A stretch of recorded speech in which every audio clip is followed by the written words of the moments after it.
Best friend, कैसे हैं आप सभी। आई होप आप सभी अच्छे होंगे। आइए आज हम इस वीडियो में देखेंगे टाइमलाइन ऑफ हिस्ट्री की जो इम्पोर्टेंट डेट्स हैं, जो कि काफ़ी इम्पोर्टेंट होते हैं एग्ज़ाम पॉइंट ऑफ व्यू से, वो हम इस वीडियो में कवर करेंगे। तो सबसे पहले हम जानेंगे इतिहास की परिभाषा क्या होती है। तो जैसा कि आप सभी को दिखाई दे रहा होगा, मैंने लिखा है परिभाषा जो है इतिहास की, वो क्या होती है। प्रामाणिक स्रोतों पर आधारित अतीत के क्रमबद्ध ज्ञान को इतिहास कहते हैं। अब इसमें जो प्रामाणिक स्रोत होते हैं वो किस पे बेस्ड होंगे। वो आर्कियोलॉजिकल सोर्सेज भी हो सकते हैं, लिटरेरी सोर्सेज भी हो सकते हैं और कॉइन्स भी हो सकते हैं। इन सभी से अगर हमें अतीत के बारे में जानकारी मिलती है तो हम क्या बोलेंगे, इतिहास बोलेंगे। ठीक है। अब लिपि के आधार पर इतिहास को 3 भागों में विभाजित किया गया है। सबसे पहला आप सभी को दिखाई दे रहा होगा, मैंने डिवाइड करके दिखाया है, यहाँ पे चार्ट बनाया है। प्रागैतिहासिक इतिहास, आद्य ऐतिहासिक और ऐतिहासिक इतिहास। जो प्रागैतिहासिक इतिहास है इसको 2 वर्गों में विभाजित किया गया है। एक तो पाषाण युग, दूसरा है ताम्र युग। अब जो पाषाण युग है उसको भी 3 भागों में विभाजित किया गया है। पहला है प्रापाषाण युग और दूसरा है मध्य पाषाण युग और तीसरा नवपाषाण काल। तो जो पुरापाषाण काल है, दैट इज पैलियोलिथिक पीरियड, उसका जो टाइम पीरियड है वो इनफाइनाइट से लेके 8000 BC तक रहा था। और जो मेसोलिथिक है उसका टाइम पीरियड 8000 से लेके 4000 BC तक रहा था।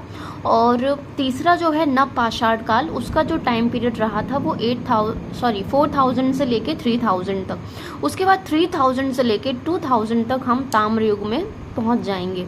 उसके बाद हम आद्य ऐतिहासिक काल में एंटर करेंगे 2500 से लेके 600 BC तक। जैसा कि आप सभी जानते हैं, प्रोटो हिस्टोरिक पीरियड में सिंधु घाटी की सभ्यता जो है वो रखी गई है, क्योंकि प्रोटो हिस्टोरिक पीरियड में वही हम उसी को रख सकते हैं जिसमें हमें लिपियों का ज्ञान तो था इन लोगों को, लेकिन पढ़ने में नहीं आता था। मतलब मैंने इससे पिछले जो वीडियो बनाए उसमें बताया गया है कि आद्य ऐतिहासिक काल क्या है और ये सब कालों की जानकारी दी है, तो आप वहाँ पे गो थ्रू कर सकते हैं अगर आप ये वीडियो समझना चाहते हैं तो। अब देखेंगे ऐतिहासिक काल, बता ही दिया था कि यहाँ पे रिटन सोर्सेज भी मिले थे और अवशेषों से भी जानकारी प्राप्त हुई है और इनको पढ़ने में भी सफलता मिली है। तो ऐसे काल को क्या बोला गया है, ऐतिहासिक काल। तो ऐतिहासिक काल जो है इसमें देखेंगे किस तरीके से महाजनपदों का उदय हुआ। तो ये जो टाइम पीरियड है वो 600 से लेके 712 AD तक रहेगा इसका टाइम पीरियड। ठीक। और इसको डिवाइड किया गया है 3 कैटेगरीज में, प्राचीन भारत का इतिहास, मध्यकालीन भारत का इतिहास और आधुनिक भारत का इतिहास। ठीक है। अब हम बात करते हैं इम्पोर्टेंट टाइमलाइंस की। ये थोड़ा बेसिक इंट्रोडक्शन हो गया इतिहास के बारे में, ताकि आपको थोड़ी समझ मिल पाए, इसलिए मैंने ये सब एक्सप्लेन कर दिया था। अब बात करते हैं 2500 से लेके 1750 तक सिंधु घाटी की सभ्यता का टाइम पीरियड रहा था। 1500 से लेके 600 BC तक वैदिक काल चला था। इसको 2 भागों में विभाजित किया गया था। एक तो ऋग वैदिक काल था जो 1500 से लेके 1000 BC तक चला था। उसके बाद 1000 BC से लेके 600 BC तक जो काल चला था उसको बोला गया था उत्तर वैदिक काल। फिर 600 BC में आते आते लोहे का आविष्कार हो गया था। ठीक है। अब 563 से लेके 483 BC तक का जो पीरियड है वो गौतम बुद्ध के नाम से जाना जाता है। इसमें किस तरीके से इनका जन्म हुआ, किस तरीके से इन्होंने ज्ञान प्राप्त किया, वो सारी चीज़ें हम पढ़ते हैं 563 BC से लेके 483 BC तक। उसके बाद हम आते हैं 540 BC से लेके 468 BC तक, जहाँ पे हम पढ़ते हैं महावीर स्वामी के बारे में। उसके बाद 364 से लेके 321 तक नंद वंश के बारे में पढ़ते हैं। देखिए यहाँ पे वैसे और भी चीज़ें हैं, मैं इम्पोर्टेंट टाइमलाइन ही डिस्कस कर रही हूँ जो कि एग्ज़ाम पॉइंट ऑफ व्यू से काफ़ी इम्पोर्टेंट होती हैं। तो 364 BC से लेके 321 BC तक नंद वंश देखने को मिलता है। नंद वंश का जो अंतिम शासक होता है वो घनानंद होता है। घनानंद की हत्या जो होती है वो मौर्य वंश के चंद्रगुप्त मौर्य जो होता है वो चाणक्य की मदद से ये इसकी हत्या करता है और मौर्य वंश की स्थापना करता है। कौन? चंद्रगुप्त मौर्य। इसका जो टाइम पीरियड रहता है वो 322 से लेके 185 तक रहता है मौर्य वंश का टाइम पीरियड। इसमें हम देखेंगे कि कौन कौन जो शासक रहेगा मौर्य वंश में। एक तो चंद्रगुप्त मौर्य रहेगा, उसका बेटा बिंदुसार, बिंदुसार का बेटा अशोक, और इसका जो अंतिम शासक होगा मौर्य वंश का वो बृहद्रथ होगा, जिसकी हत्या पुष्यमित्र शुंग के द्वारा होगी, और ये पुष्यमित्र शुंग शुंग डायनेस्टी की स्थापना करेगा। उसके बाद हम आएंगे 90 BC पे क्या होगा, भारत पर शकों का आक्रमण होगा। उसके बाद ये इम्पोर्टेंट है, ये काफ़ी एग्जाम्स में पूछा भी जाता है। 58 BC में क्या हुआ था, BC में विक्रम संवत की शुरुआत की गई थी विक्रमादित्य के द्वारा। ठीक है, 50 BCE से लेके 250 AD तक सातवाहन देखेंगे, सातवाहन के बारे में पढ़ेंगे। 320 से लेके 414 तक AD में गुप्त वंश के बारे में पढ़ेंगे, जिसमें शासक रहे हैं चंद्रगुप्त मौर्य प्रथम। उसके बाद समुद्रगुप्त जो कि इसका बेटा था, उसके बाद चंद्रगुप्त मौर्य सेकंड, जिसे विक्रमादित्य के नाम से इसने विक्रमादित्य की उपाधि धारण की थी। 320 से लेके 414 AD तक का जो पीरियड है वो गुप्त वंश के नाम से जाना जाता है, और ये भारत के लिए स्वर्णिम काल भी माना जाता है। अब 606 से 606 से लेके 647 AD तक देखेंगे हर्षवर्धन का टाइम पीरियड, जो कि कन्नौज का शासक था। और इसी टाइम पीरियड में हेनसोंग जो था चीनी यात्री, वो आया था भारत। ये कब आया था, 644 AD में आया था। उसके बाद 871 से लेके 1173 AD तक के पीरियड में देखेंगे चोल वंशों के बारे में पढ़ेंगे। उसके बाद 916 से लेके 1203 AD में देखेंगे खजुराहो मंदिर का निर्माण जो हुआ था मध्य प्रदेश में हुआ था, चंदेल शासकों के द्वारा ही किया गया था। उसके बाद 1000 से लेके 1027 तक देखेंगे किस तरीके से महमूद गजनी जो तुर्की से आया था, उसने किस तरीके से आक्रमण किया था भारत पर, वो हम देखेंगे 1000 से लेके 1027 AD तक। उसके बाद 1191 AD में क्या होता है, तराइन का प्रथम युद्ध, जो कि काफ़ी फेमस है, जो कि कहाँ पे है, मोहम्मद गौरी वर्सेस पृथ्वीराज चौहान के बीच में हुआ था। इस युद्ध में क्या हुआ था, मोहम्मद गौरी पराजित कर दिया गया था पृथ्वीराज चौहान के द्वारा। उसके बाद इसने पृथ्वीराज चौहान ने इसको दूसरा मौका दे दिया था, छोड़ दिया था इसको। उसके बाद तुरंत ही 1 साल बाद फिर से एक युद्ध होता है 1192 AD में, जो कि जाना जाता है तराइन का द्वितीय युद्ध के नाम से।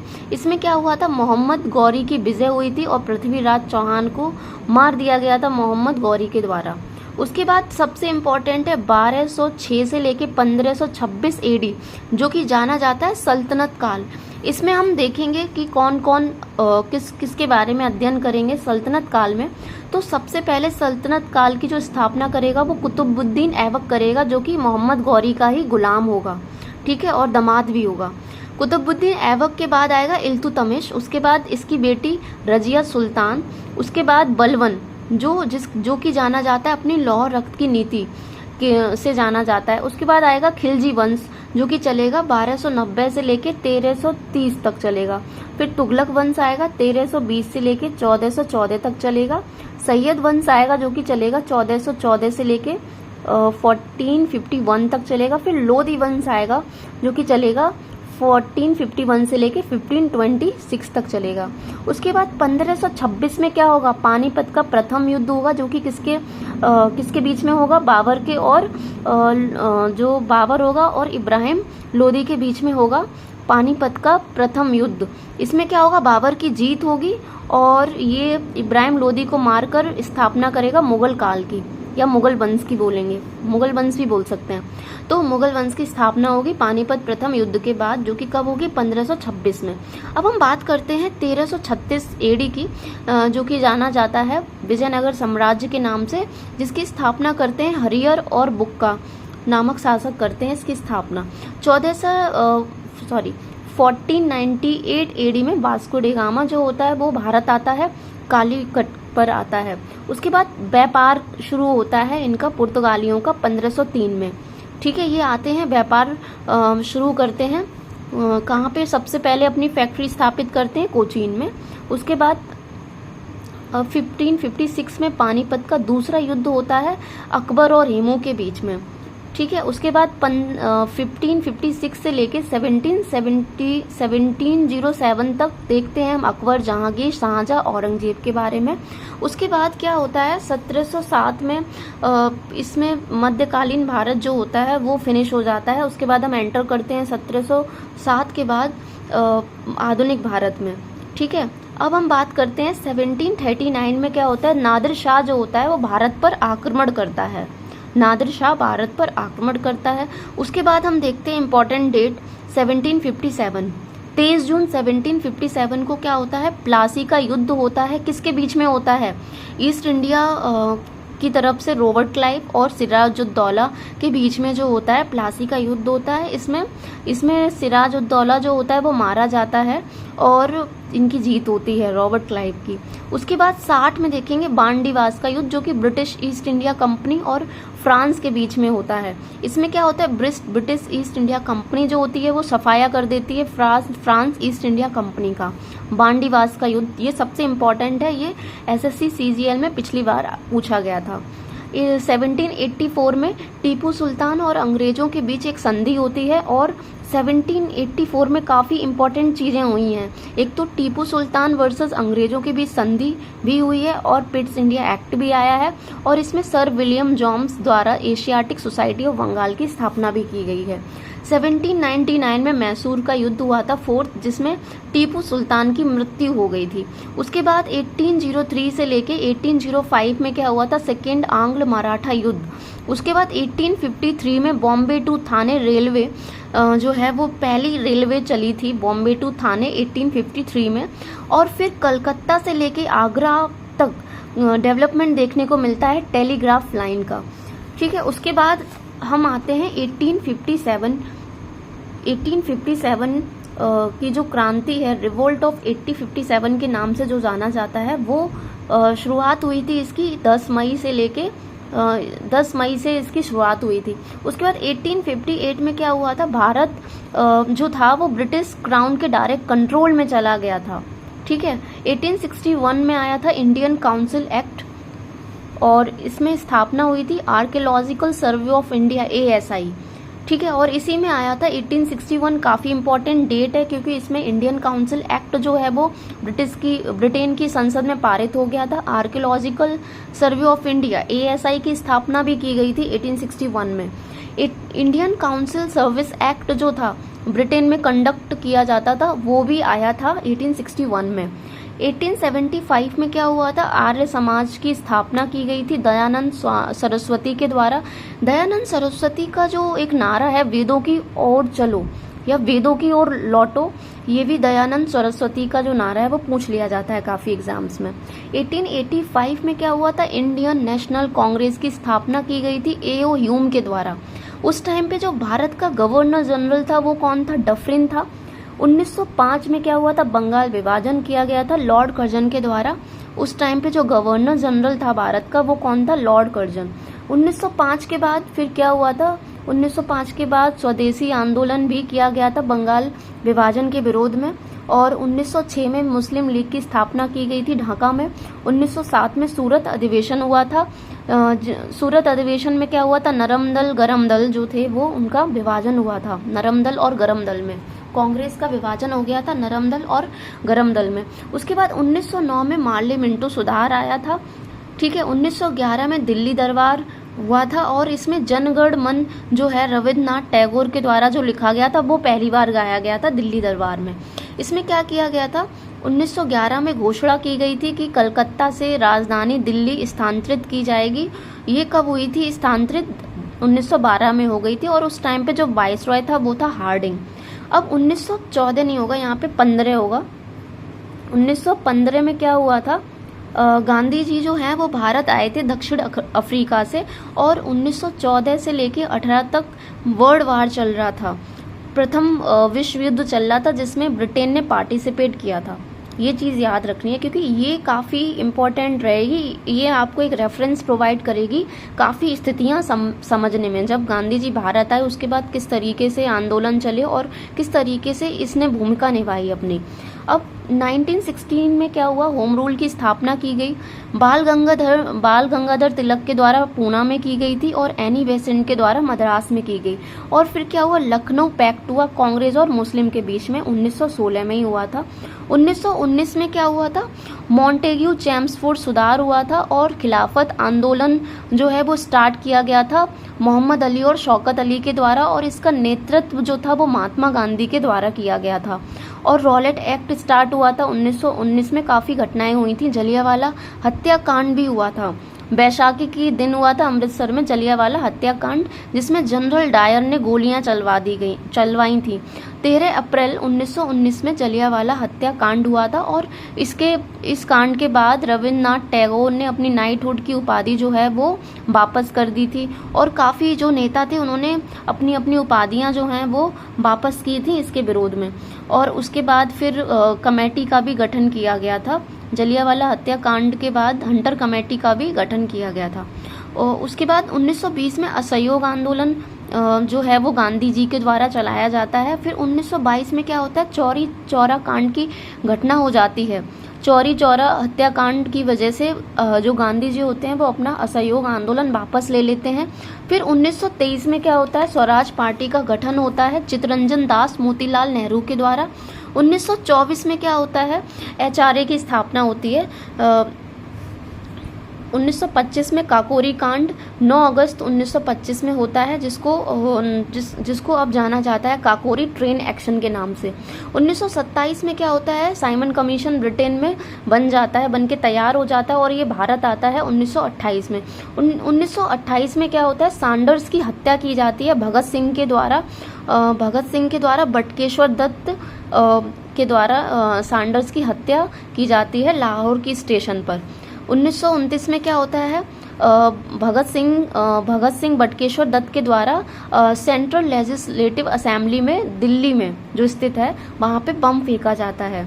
और 1929 में क्या होता है, लाहौर अधिवेशन में जवाहरलाल नेहरू द्वारा पूर्ण स्वराज की मांग की जाती है। 1930 में दांडी मार्च होता है और सविनय अवज्ञा आंदोलन होता है, और उस टाइम पे जो वाइसरॉय होते हैं भारत के वो कौन होते हैं, इरविन होते हैं। 1930 से लेके 1931 में फर्स्ट गोलमेज सम्मेलन जो लंदन में आयोजित होता है, और उस टाइम पे जो पीएम होते हैं वो होते हैं रैमजे मैकडोनाल्ड। ठीक है, अब 1931 में सेकेंड गोलमेज सम्मेलन जो होता है जिसमें गांधी जी पार्टिसिपेट करते हैं, तो उसके बाद उसमें भी वो सफल नहीं रहता है। ये जो गोलमेज सम्मेलन है ये सफल नहीं रहता है, तो फिर गांधी इरविन पैक्ट होता है। उसके बाद 1931 में क्या होता है, गोलमेज सम्मेलन होता है, गांधी इरविन पैक्ट भी होता है। 1932 में क्या होता है, कॉमनवेल्थ अवार्ड्स जो होते हैं वो होते हैं, और थर्ड गोलमेज सम्मेलन होता है, पूना पैक्ट होता है गांधी जी के बीच में और अंबेडकर के बीच में। ठीक है, ये कुछ महत्वपूर्ण चीज़ें होती हैं 1932 में। 1935 में भारत शासन अधिनियम आता है। 1937 में 11 में से 7 राज्यों में कांग्रेस की जीत होती है, और इससे मुस्लिम लीग को अच्छा नहीं लगता है। 1938 में क्या होता है, हरिपुरा सम्मेलन, ये जाना जाता है। इसमें क्या होता है, सुभाष चंद्र बोस जो होते हैं वो सीतारमैया जो होते हैं, पट्टाभी सीतारमैया जो गांधी जी की तरफ से चुनाव लड़ते हैं, तो इसमें सुभाष चंद्र बोस जो होते हैं वो जीत जाते हैं। ठीक है, और सीतारमैया जो होते हैं गांधी जी की तरफ से हार जाते हैं। तो उस टाइम पे गांधी जी एक इम्पॉर्टेंट स्टेटमेंट पास कर देते हैं कि जो पट्टाभी सीतारमैया हैं इनकी हार मेरी हार है। तो ये क्या करते हैं, इस्तीफा दे देते हैं सुभाष चंद्र बोस, और एक अपनी अलग जो पार्टी है उसका गठन करते हैं। और ठीक है, 1929 से लेके 1945 तक सेकेंड वर्ल्ड वॉर जो होता है वो स्टार्ट हो जाता है, और 1942 में आता है क्रिप्स मिशन। ये क्या करता है, ये डोमिनियन स्टेट देने के लिए बोलता है भारत को कि हम आपको डोमिनियन स्टेट दे देंगे, एक बार ये युद्ध हो जाए उसके बाद हम आपको डोमिनियन स्टेट दे देंगे। फिर 1939 से लेके 1941 में क्या होता है, ब्रिटेन जो होता है वो हार रहा होता है और जर्मनी जीत रहा होता है। तो उसके बाद ये पारित कर देते हैं भारत में क्रिप्स मिशन 1942 में जो आता है। 1940 में जो होता है वो पाकिस्तान की मांग होती है, और व्यक्तिगत सत्याग्रह भी होता है 1940 में। और क्रिप्स मिशन जो होता है वो 1942 में आता है भारत में, और 1942 में गांधी जी के द्वारा स्टार्ट किया जाता है भारत छोड़ो आंदोलन। ठीक है, हालांकि ये नेतृत्वहीन आंदोलन था, लेकिन अगर हम इसको समझेंगे तो ऐसे ही समझेंगे। 1943 में आज़ाद हिंद फौज की स्थापना की जाती है सुभाष चंद्र बोस के द्वारा। उसके बाद बैबल योजना आती है 14 जून 1945 को, और कैबिनेट मिशन बन के तैयार होता है 1946 में, और माउंट बेटन योजना जो है 3 जून 1947 में आती है, और उसके बाद भारत स्वतंत्रता अधिनियम 18 जुलाई 1947 को पास किया जाता है, और उसमें ये लिख के आता है कि हम भारत को आज़ाद कर रहे हैं। 14 अगस्त को पाकिस्तान को आज़ादी मिलेगी और 15 अगस्त 1947 को भारत को आज़ाद किया जाएगा। थैंक यू दोस्तों, आई होप आप सभी को ये वीडियो अच्छा लगा होगा, और ये काफ़ी इम्पॉर्टेंट है। आप इसको 2-3 बार कम से कम देखिएगा और आपको डेट्स वगैरह जो हैं वो याद हो जाएंगी।